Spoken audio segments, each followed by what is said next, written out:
Мышықты эгерде камап коюп, өзүнүн азыкасын, тамагын бербестен камап кое турган болсок, мышка бирдеке болсо бул үчүн жооп беребиз. Милдеттүү болуп эсептелет мышык баккан адам өзүнүн тамагын, тамак ашын, башкасын өзү берген учурда. Берүүгө милдеттүү болуп эсептелет. Мышык баккан учуруңузда бунун өтө пайдалары көп. Тамак жегенде АБВ, ГСДР, ХМТ витаминдери бар деп тандап талдап жейбиз. Ошол сыяктуу эле жаныбарларда булар дагы өзүн өзү тазалайт. Мындайча айтканда өзгөчө витаминдери бар, адамга карата өзгөчө пайдалары бар бул мышыктын. Ошондуктан жаныбарлардан үйдө ит баккандан көрө мышык бак. Мышыкка жете турганы жок. Ошондуктан урматтуу мекендешим, мышыкты сүй, мышык бакканга аракет кыл, мышыкты кара. Мен жалгыздыкты жакшы көргөн адаммын, бирок мышыкты өзгөчө жакшы көрөм. Мышыгым бар бир үйүндө, өзүмдүн үйүмдө ар дайым экинчи этажда кичинекей темирдүү жерин ачып койгом, өзү кирип чыгып жүрөт ар дайым.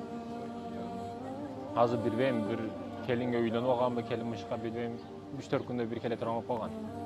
Кээде ошентип сүйлөсөм, ал дагы түшүнгөнгө аракет кылат, мен дагы аны сүйлөп бирдекени айткысы келет, түшүнгөнгө аракет кылам мен дагы. Ошентип бирибиз мышык экөөбүз сүйлөшүп, айтор урматтуу мекендештерим, мышыкты жакшы көрөлү, мышыкты сүйөлү.